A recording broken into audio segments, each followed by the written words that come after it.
किस तरह से आपको इंस्पिरेशन हुआ कि आप बीएससी नर्सिंग करो, या आपको इंटरेस्ट था मेडिकल फील्ड में? या मैम मेडिकल फील्ड में पहले से ही मेरा इंटरेस्ट था। मैंने 10th के बाद मैंने मेडिकल ये चूज़ किया था। 4 एग्ज़ाम और डबल डिजिट में रैंक है चारों एग्ज़ाम्स के अंदर, और 20, 27, 54, 56 एंड 22। अभी आपने एग्ज़ाम दिया सितंबर में, फरवरी से सितंबर तक आपने जॉब के साथ प्रिपरेशन को कैसे मैनेज किया? हाँ सर, वही एक मसला होता था मेरे साथ कि मैं ज़्यादा टाइम नहीं दे पा रहा था। अगर मैं बुक्स पढ़ने बैठता तो उसमें ज़्यादा टाइम लगता है, तो इसलिए मैंने ज़्यादा यूट्यूब पे ही टाइम दिया। क्योंकि जो मैराथन क्लासेस आप लेते हो उनमें ज़्यादा कवर आप फोकस करते हो कि आप इंपॉर्टेंट टॉपिक इसी कवर करें, तो सब कुछ रिवाइज हो जाता है उनमें। जो बच्चे सर हार के उस पॉइंट पे रुक गए, उन बच्चों को याद करना है ये रुकने वाले रुक चुके हैं, मुझे आगे बढ़ना है, इतनों को तो मैंने पीछे ऑलरेडी छोड़ दिया है। मेरा एक मैम ड्रीम है कि मैं जो नर्सिंग रिसर्च है उसमें मैं अपना कंट्रीब्यूशन दूँ, तो मैं कंटिन्यूसली करना चाहता हूँ। तो स्वागत है आप सब बच्चों का हमारे इस प्लेटफॉर्म पे, पीडब्ल्यू नर्सिंग वाला पे। हमारे साथ एक बहुत ही सक्सेसफुल स्टूडेंट है और एक बहुत ही सक्सेसफुल स्टोरी है हमारे पास। सो स्वागत है अर्षित आपका हमारे इस प्लेटफॉर्म पे। एंड इस बार नॉर्सेट 9 में इनकी रैंक आई है 27, तो बहुत बहुत कॉन्ग्रेचुलेशंस। Thank you. तो अर्षित आप पहले बच्चों को बताएंगे आप कहाँ से बिलोंग करते हैं? जी, मैं जम्मू कश्मीर से बिलोंग करता हूँ, फ्रॉम डिस्ट्रिक्ट पुलवामा। मैंने अपना बीएससी 2024 में कंप्लीट किया है, मार्च 2024 में। तो उसके बाद मैंने स्टार्ट किया प्रिपरेशन नॉर्सेट के लिए, क्योंकि हमारे घर में कोई वो पहला गवर्नमेंट जॉब के लिए कोई अप्लाई कर रहा था, तो हमारे घर में कोई जो गवर्नमेंट जॉब में नहीं था और रिसोर्सेज भी उतनी ज़्यादा नहीं थे कि मैं कोई महंगा सा ये कोर्स खरीद सकूं। तो मैंने यूट्यूब से स्टार्ट किया। यूट्यूब में सर्च करते करते मुझे फिजिक्स वाला मिल गया, ये नर्सिंग वाला तभी स्टार्ट हो गया था, मतलब कम ही टाइम हुआ था उस टाइम। तो मैंने यूट्यूब से स्टार्ट कर दिया फिर अपनी जर्नी। यूट्यूब से आपने पूरी जर्नी स्टार्ट करी है अपनी, और नॉर्सेट 9 में ऑल इंडिया रैंक 27 में। और इन्होंने जो जर्नी शुरू करी थी वो 2024 के ही पास आउट है 24 में, और 25 में रिजल्ट्स आप देख रहे हो। तब से नॉर्सेट 7 हो चुका है, 8 हो चुका है, 9 हो चुका है। तो आप लोगों को ऐसा लग रहा होगा इनको देख के कि शायद नॉर्सेट 9 में 27 रैंक है, तो नॉर्सेट 7 और नॉर्सेट 8 में ये अनसक्सेसफुल रहे होंगे, लग रहा होगा ऐसा? चलो इन्हीं से बहुत ही सीक्रेट स्टोरी है, मुझे भी अभी पता लगी। सर को तो पहले पता थी पर मुझे अभी पता लगी। एंड मेरे तो अभी भी रोंगटे खड़े हुए हैं, क्योंकि मैंने खुद एग्जाम्स दिए हैं और एक एग्ज़ाम में एक बार सक्सेसफुल होने के बाद मुझे नहीं लगता है कि मेरे अंदर हिम्मत है कि मैं वो एग्ज़ाम की प्रिपरेशन करके दोबारा दूँ, क्योंकि हर एग्ज़ाम अपने आप में ही अलग है। किसी में देखो कम्युनिटी ज़्यादा आ रही है, गायनी ज़्यादा आ रही है, पीडिया ज़्यादा आ रही है, तो पता नहीं बच्चे का कौन सा स्ट्रॉन्ग फोरम है। आपकी स्टोरी आपसे सुनेंगे कि सबसे पहले इन्होंने 2024 में बीएससी से क्लियर हुए and then he gave NORCET 9। बताओ फिर क्या हुआ?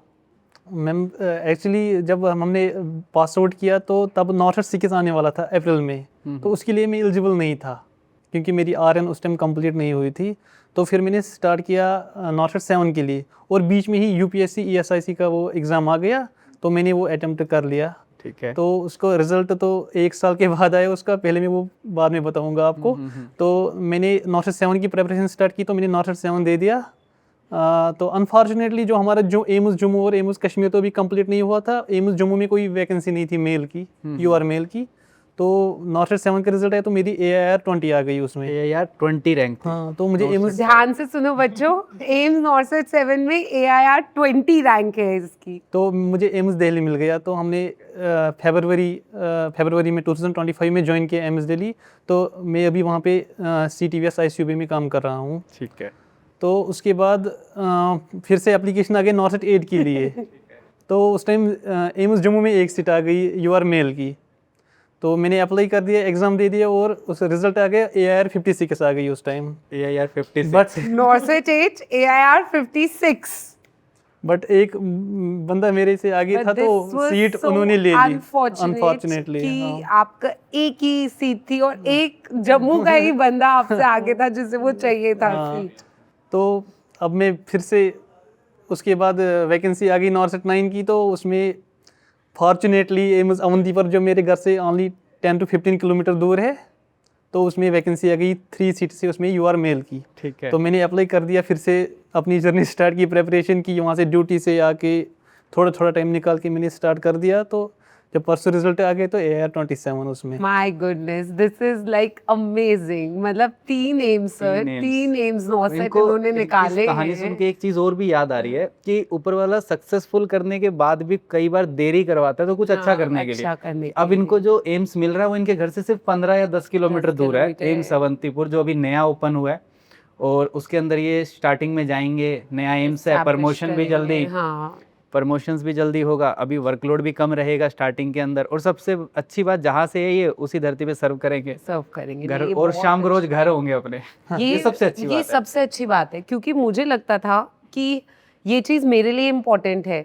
मैं कभी भी फैमिली नहीं छोड़ती थी, चाहे मुझे गवर्नमेंट जॉब मिल रही हो। मतलब मैं हमेशा चाहती थी कि एक फैमिली वर्क बैलेंस हाँ, बना हमारी रहे। फैमिली भी घर में छोटी है, मेरे मम्मी पापा है और मेरा भाई छोटा है, तो मैं हमेशा चाहता था कि मैं घर के पास ही रहूँ। तो आप ही अब थैंक सोल गॉड कि अर्नर हो घर में। हो गया। हाँ, फादर क्या करते हैं? फादर वो घर में वो फार्मर है, मतलब घर का ही काम करते हैं। तो किस तरह से आपको इंस्पिरेशन हुआ कि आप बीएससी नर्सिंग करो, या आपको इंटरेस्ट था मेडिकल फील्ड में? या मैम मेडिकल फील्ड में पहले से ही मेरा इंटरेस्ट था, मैंने 10th के बाद मैंने मेडिकल ये चूज़ किया था। तो उसके बाद उतने रिसोर्स नहीं थे कि मैं मतलब कोचिंग, मैंने नीट के लिए कोचिंग तो नहीं की मैंने उतनी ज़्यादा, क्योंकि उस टाइम फी आपने भी कोई कोचिंग दिया सेंटर था, कोई वाले नीट का एग्जाम एक ट्राई मैंने किया दिया था? था, एक मैंने ट्राई किया तो उसमें था। नहीं हुआ। फिर मैंने बीएससी वहाँ का शेर Kashmir university of medical science, वहाँ का एग्ज़ाम हुआ था एंट्रेंस, तो उसमें मेरी सिलेक्शन हो गई बीएससी नर्सिंग के लिए, तो मैंने फिर वो किया। बहुत बढ़िया, बहुत ही inspiring. Now you will be earning also. आपके फादर जो हैं उन्हें आप थोड़ा रेस्ट भी दे सकते हैं। हाँ, आप अब इस पोजीशन पे आ गए हैं, एक अच्छी जॉब आपने सिक्योर कर ली है फैमिली के लिए। और वर्क लाइफ बैलेंस ये बहुत ज़रूरी है। बहुत, जितने भी बच्चे सुन रहे हैं ना, मेरे ख्याल से सर, कि मतलब जो पेरेंट्स हैं जो आपको आपकी जर्नी में सपोर्ट करते हैं बचपन से लेके अभी तक, एंड अचानक से कुछ बच्चे होते हैं सर छोड़ के, मतलब मिल गया, कहीं चले गए, पेरेंट्स अपने ओल्ड एज में हैं, अपना कैसे कर रहे हैं। तो ये इससे एक बहुत ही अच्छी बात आपसे जो बच्चों को सीखनी चाहिए इज़ लाइक कि क्योंकि इसे अपने घर के पास चाहिए था, एम्स दिल्ली छोड़ के ये इतनी मेहनत करके अब वहाँ जा रहे हैं। मतलब मैं तो इमेजिन नहीं कर रहा और मैम एक बात वो बताना भूल गई हाँ। कि यूपीएससी जो यूपीएससी ESIC का हुआ था उसमें भी मेरी AR-22 है। अरे वाह, अरे वाह, वेरी नाइस। तो 4 एग्जाम और डबल डिजिट में रैंक है चारों एग्जाम्स के My अंदर, और 20, 27, 54, 56 एंड 22, वेरी तो ये रैंक है। मेरे को एक सवाल है कि आप एम्स में फरवरी से जॉब कर रहे हो, CTVS ICU काफ़ी बिजी रहता है एम्स दिल्ली का CTVS, नो डाउट। तो अभी आपने एग्ज़ाम दिया सितंबर में, फरवरी से सितंबर तक आपने जॉब के साथ प्रिपरेशन को कैसे मैनेज किया? हाँ सर, वही एक मसला होता था मेरे साथ कि मैं ज़्यादा टाइम नहीं दे पा रहा था। अगर मैं बुक्स पढ़ने बैठता तो उसमें ज़्यादा टाइम लगता है, तो इसलिए मैंने ज़्यादा यूट्यूब पे ही टाइम दिया। मैं ड्यूटी से जाके बीच पे मैम की क्लासेस देखता था, आपकी क्लासेस देखता था, रितु मैम की क्लासेस देखता था।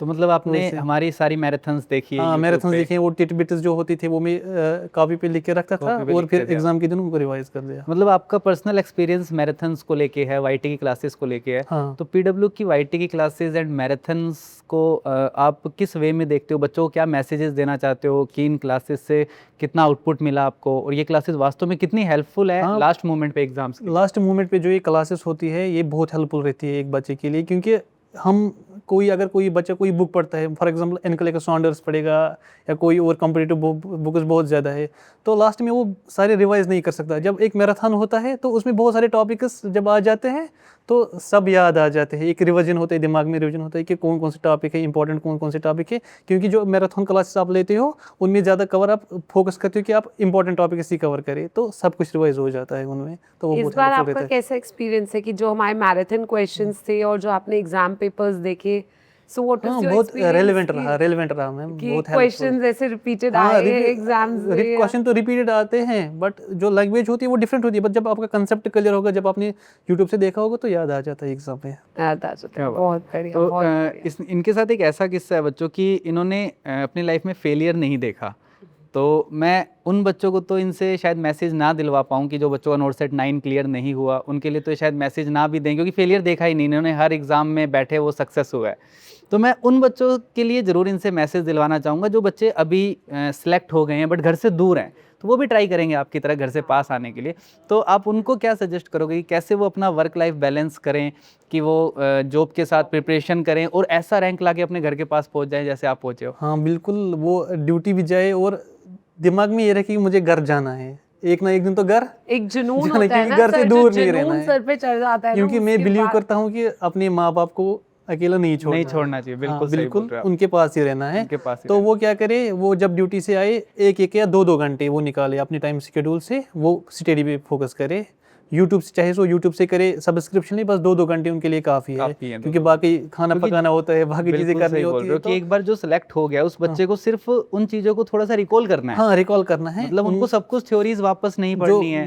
प्रीवियस ईयर के पेपर्स हैं उनको देखना है कि नॉर्सेट क्या क्या क्वेश्चंस पूछता है, जो मतलब क्योंकि नॉर्सेट में एक ट्रेंड है कि वो कुछ टॉपिक्स रिपीटेडली पूछता है, Repeatedly बट पूछता क्वेश्चन वो घुमा के पूछता घुमा के है। पूछता है, तो जो Definitely. जो टॉपिक्स आते हैं एग्जाम में उनको डीपली वो कवर जैसे करे। पहले होता था previous year questions, now the concept is previous Previous year year topics, topics. हाँ। मतलब वो टॉपिक्स भी आपको इन डेप्थ पढ़ लो जो प्रीवियस ईयर क्वेश्चंस आए फॉर हैं। एग्जांपल तो नंबर भी- पंक्चर है, नंबर पंक्चर से नॉर्सेट सीके से ही पूछते रहा जा है, रहे आ क्वेश्चन ही आ रहा रहा है, है, बट वो लगातार आ एक साल एक टाइप का क्वेश्चन देगी, दूसरे साल दूसरे टाइप का क्वेश्चन देगी। तो आपको नंबर पंक्चर पे पूरी नॉलेज होनी चाहिए कि नंबर पंक्चर क्या है। बिल्कुल सही। सर इनसे एक और इंस्पिरेशन ले सकते हैं, जैसे हमारे भी बहुत सारे बच्चे हैं जो वेस्ट बंगाल, बिहार, इधर उधर के स्टेट से हैं, जिनमें एक्चुअली इतनी वो नहीं है, जैसे ये बता रहे हैं कि कोई बैच हम खरीद सकें या कहीं तो मतलब आपका जो मॉनेटरी है, आपका जो पैसा है, अगर आपके अंदर जुनून है वो आपको रोक नहीं रहा है। हाँ, फ्री में भी यूट्यूब पे में इतना भी आप कर कंटेंट सकते है हैं, कि कर आप सकते हैं। क्लियर कर सकते बिल्कुल। हैं।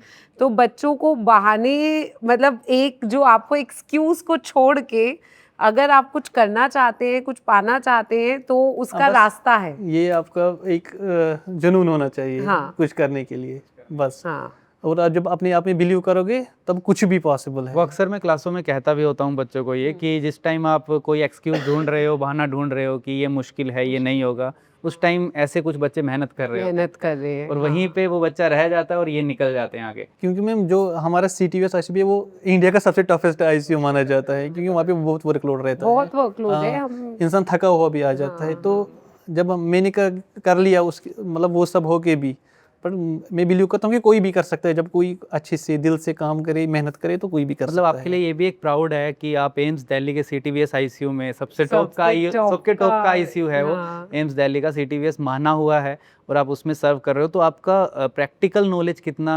ज़्यादा है और ये एक्सपीरियंस लेकर अब आप एक नए सेंटर हाँ। पे जाएंगे जो खुला है और उसके लिए भी बहुत बेनिफिशियल है। उसके लिए बहुत उसके लिए और यहाँ पे खासकर जैसे मेरे लोगों के लिए बहुत बेनिफिट बहुत रहेगा वहाँ। बेनिफिशियल है। और सर एक रनिंग ऑफ द इंस्टीट्यूट के लिए ना, जैसे being a doctor, being a nursing officer, आप भी जानते हैं कि शेड्यूल बनाने, एक लीडरशिप क्वालिटी आना बहुत ज़रूरी है।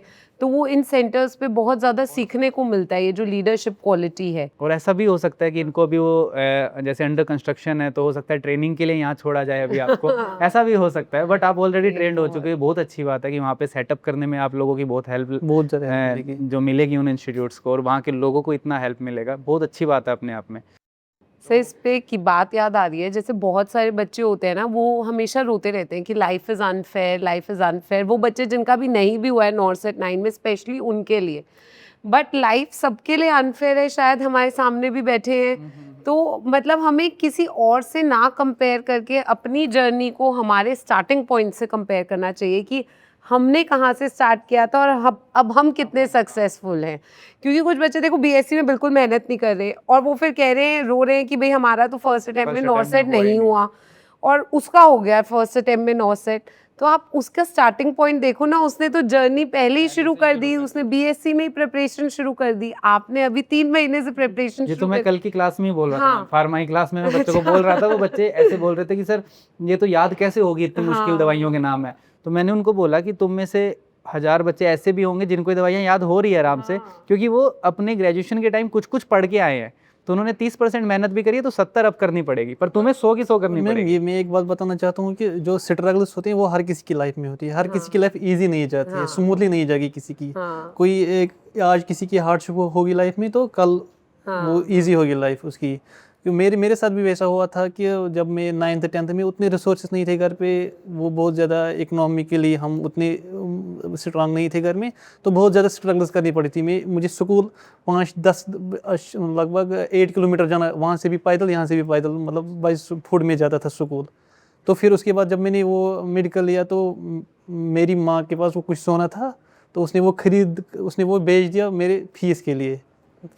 तो फिर उसके बाद मेरा नीट का नहीं हुआ, बट मेरा बीएससी नर्सिंग का हुआ। तो बस उसके बाद मैंने ये ठान ली कि मुझे अपने माँ बाप के लिए कुछ करना है।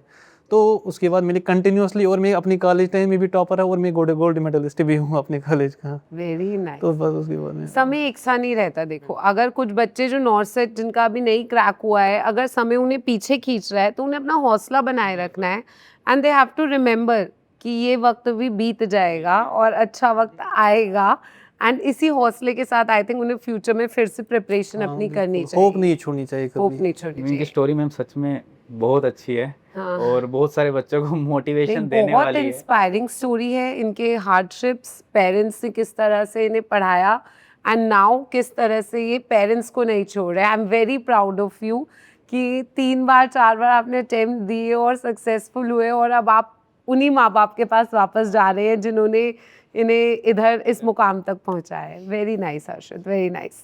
आप बच्चों के लिए कुछ बोलना चाहेंगे कुछ? मैं जो अभी हमारे बच्चे प्रिपेयर कर रहे हैं, जो प्रिपेयर कर रहे हैं नॉर्थ सेट के लिए, जिनका रह गया है, मैं उनसे ये बात कहना चाहता हूँ कि आप अभी होप नहीं छोड़िए, आप कंटिन्यूसली मेहनत करते रहेंगे, क्योंकि आज मेरा दिन था, आज कल आपका भी आपका होगा। दिन आएगा। बहुत एक आप ये बोल रहे थे आपने एक नोटबुक लगाई थी, वाईटी सेशंस आप लेते थे, तो वो नोटबुक लास्ट मोमेंट पे कितनी बेनिफिशियल रही वो तो बच्चों को? बहुत ज़्यादा, वही मतलब मुझे लगता है मेरे वो गेम चेंजर वही वही है। हाँ। तो देखो यार बच्चों, हम हमेशा जो क्लासेस में बोलते हैं ना, वो कुछ बच्चे सच में फॉलो कर लेते हैं, और वो आपके सामने बैठे हैं यहाँ।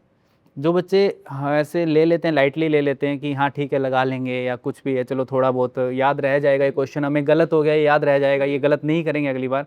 गलत होता है अगली बार, वो अगली बार भी जब तुम नहीं लिखोगे तो गलत होगा, वो चीज़ रिवाइज करनी क्या ही होता है कि पड़ेगी। कुछ चीज़ें होती है जो हमने मतलब बीएससी से सुनते आ रहे हैं, वो चीज़ें तो हमें याद रह जाती है, बट कुछ नए पॉइंट्स होते हैं जो हम पहली बार सुनते हैं। अगर हम उसको नोट करके नहीं रखेंगे तो दूसरी बार उसको देख नहीं पाएंगे, तो वो भूल जाता है। लगता है कि एमसीक्यू क्लास में, like for me definitely common topics तो मैंने पढ़ा दिए। अब कुछ टॉपिक्स होते हैं जो 2-2 4-4 लाइनों के हैं, तो अपने क्लास में कवर नहीं कर पाते, तो वो मैं वाईटी की सीरीज पे उसके क्वेश्चन डाल देती हूँ और मैं उधर पढ़ा देती हूँ वो टॉपिक कि 4 लाइन का टॉपिक है।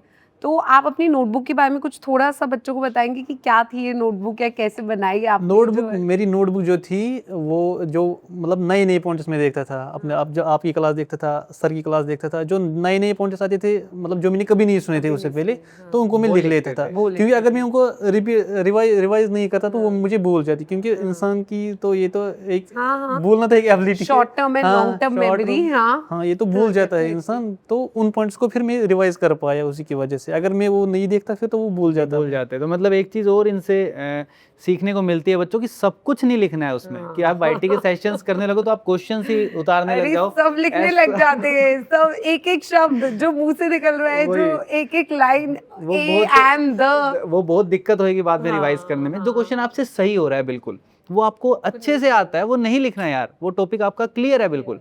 जो क्वेश्चन गलत हो रहा है, जिसमें कुछ नया सीखा है, सिर्फ वो नोट डाउन करना है, और वो आपका ऐसा हॉट पॉइंट्स बनेंगे, की पॉइंट्स बनेंगे, जो आपको ये बताएंगे कि लास्ट मोमेंट पे रिवाइज किनको करके जाना है। वो तो जो ऑलरेडी आपको पता है उसमें ऐड ऑन हो जाएगा, उसमें ऐड ऑन हो जाएगा, तो वही रिवाइज करके। शब्द भी बार-बार आ रहे हैं, तो revision is very important. Revision is very important, very very important. मतलब जॉब लगने के बाद भी रिवीजन करा तभी ऑल इंडिया रैंक 27 है। आपको ऐसा जिस मेरे साथ तो है, मैं तो still I keep reading, I keep revising and adding on new things. हर दिन कोई नई चीज आ रही है, तो पढ़ना तो अभी भी, आपकी जॉब भी लगे, आई थिंक अभी भी आप पढ़ना तो नहीं छोड़ सकते, क्योंकि आप इस हेल्थ केयर फील्ड में है कि जहाँ पे हर दिन कुछ ना कुछ नया आएगा। कि मेरा एक ड्रीम है कि मैं जो नर्सिंग रिसर्च है उसमें मैं अपना कंट्रीब्यूशन दूं, तो कंटिन्यूअसली करना चाहता हूँ। अब आप इन सर्विस एमएससीज भी कर सकते हो, और एमएससी करके देन पीएचडी के लिए भी आगे अप्लाई कर सकते हो, एंड अपने जहाँ भी आप जॉब करोगे, इन सर्विस रहोगे, वहाँ बहुत अच्छे से सर्व कर सकते हो, तो उन लोगों के लिए बहुत बेनिफिशियल रहेगा, बहुत हेल्पफुल रहेगा।